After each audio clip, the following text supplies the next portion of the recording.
Golden State Warriors clearly believe they are going to win the 2025 NBA championship. The question is, should we believe them? At the very least, they will have a real chance because on top of their star power, they are playing with a true don't even try to mess with us energy. Hey, when they double team Jalen Green.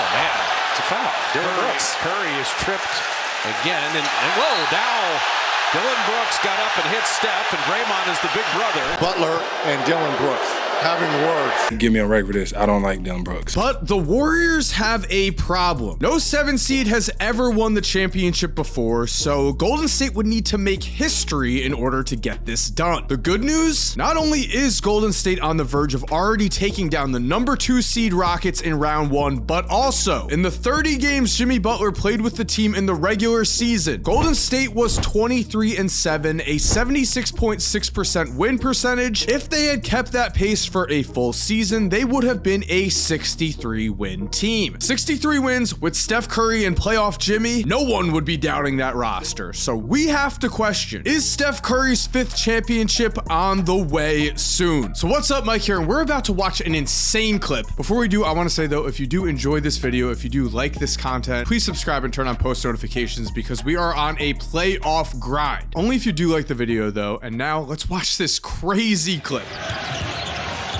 Curry, another long-distance shot. It's good. Steph Curry. Back-to-back long-distance threes and a 5-point lead for the Warriors. In the 2022 finals, when Steph Curry made this shot, the Warriors were down 2-1 in the series and playing away. Nothing was guaranteed at all, but Steph still had the confidence to scream at the Celtics bench, "I own this place." Fast forward a few games later, and now in game 6, 6 assists for Green.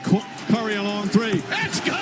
Steph Curry from way downtown. Some Curry chaos here in the 3rd. and if the Warriors are going to win the championship this season, they need this megastar version of Steph Curry. Luckily, they are currently getting it. In game 3 versus the Rockets, we saw why Steph is possibly the #1 player in the world right now you'd want on your basketball team. Absolutely no one can guard him. First, down 3 in the 4th quarter, he did this.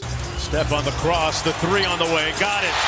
The stare down 3 was pure. It's shots like this that set the stage, because watch the gravity Steph creates as 2 defenders need to jump out at him and he's able to swing a pass over to Buddy Hield for a 3. Same thing later on in the 4th, and it needs to be mentioned how dangerous Steph still is driving to the basket. Amen Thompson needs to help, easy corner 3. The Rockets defense in general is so terrified of Steph even touching the ball that 3 defenders get frozen trying to defend him off ball, and in a clutch moment, Gary Payton just gets the easiest dunk in the world. Why are they so afraid? Steph shows us almost immediately after, as when he gets Jalen Green on an island, it's like he's shooting in an empty gym. In game 3, Steph had 9 points and 5 assists in the 4th quarter to close out the Rockets. He had 36 points, 9 assists, and 7 rebounds total. We just saw last summer that he is capable of carrying Team USA on offense to a gold medal. There is no denying that Steph still has what it takes to bring a team an NBA championship. But that doesn't mean the Warriors are guaranteed anything.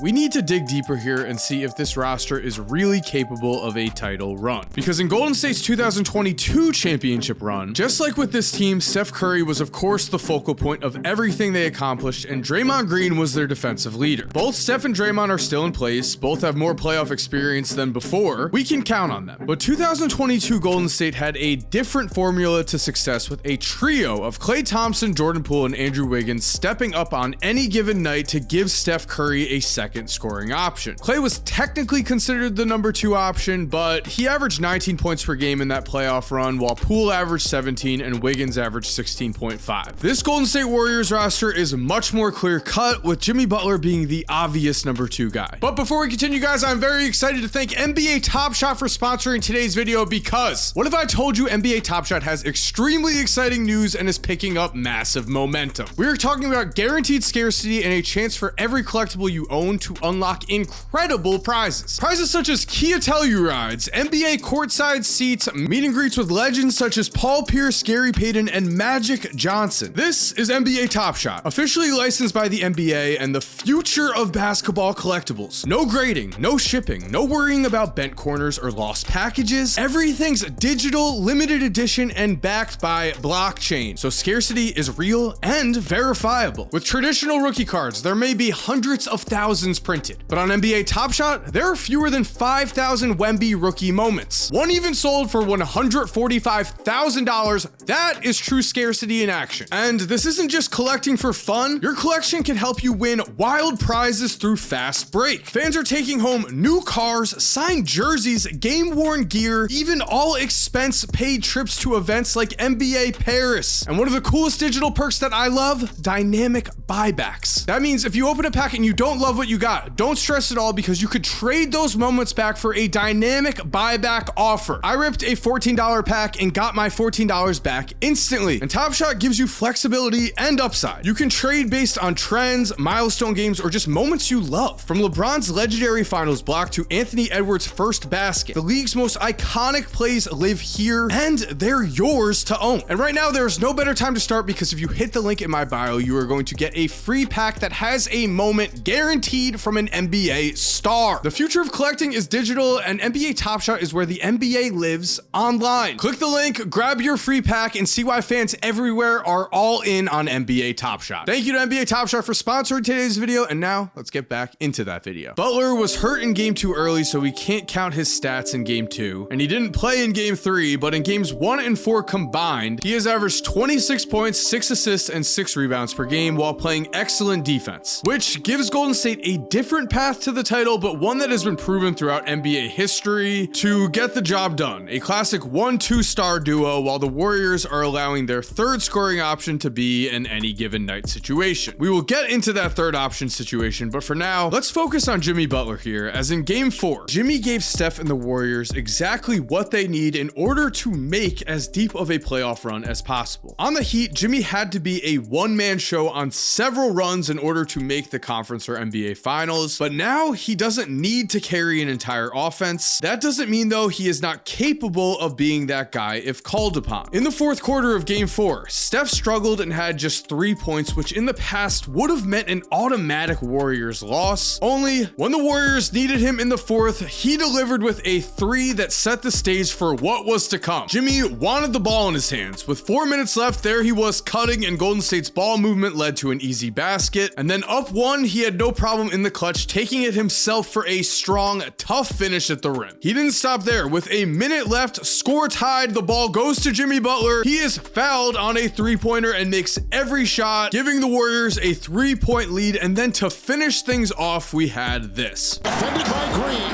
for the lead. No! Ripping it off! Rebound inside! And Draymond Green wanted all the smoke versus Şengün. Huge rebound for Jimmy. He makes both free throws at the other end. Overall, he went 12 for 12 from the free throw line this game. Golden State has a man who is on a mission to win his first title, and that energy is showing. I die for these guys, for real. It's so fun. I got my joy back, as some would say.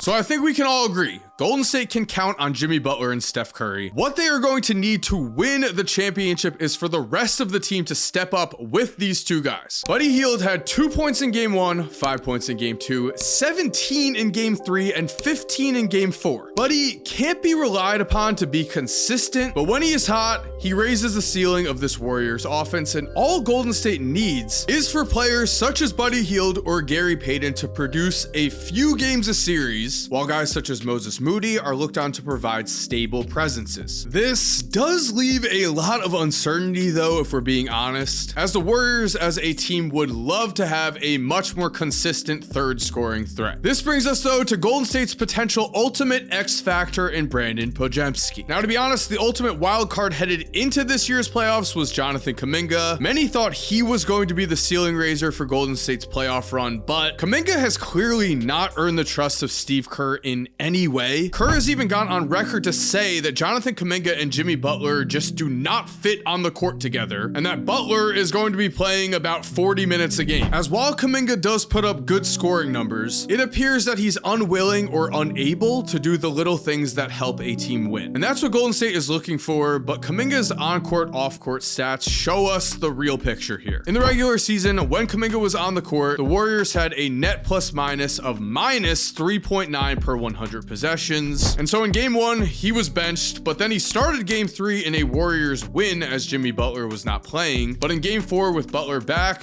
Kuminga was benched again. Unsurprisingly, as a fourth-year player, Kuminga has not taken this well, saying, "I hate the fact that everybody is telling me to be ready, get ready. I already know that I'm ready. The more you keep telling me to get ready, it becomes kind of irritating. It is hard to believe with quotes like that Kuminga is going to be that ceiling raiser that people thought he might be," which means Brandon Podziemski is the real X factor here. When he's at his best, Podziemski takes a lot of pressure off of Steph and Jimmy with both his ability to create for others and to score for himself. In game 4, we saw him finish with 26 points, 5 rebounds, and 5 assists as he took advantage of Golden State's elite ball movement and the gravity that both Jimmy and Steph bring to this team. However, Podziemski also had 0 points in the Warriors' game 2 loss to Houston, so consistency is going to be key here. With that said, I want to know what you think about this Warriors team down below. And there we have it. Thank you for watching. I hope you enjoyed today's video. If you're new to the channel, make sure to subscribe and turn on post notifications, only if you did like the video though. If you're already subscribed, thank you so much for supporting. You are awesome. We all know it. And as always, have an awesome day and cue that music.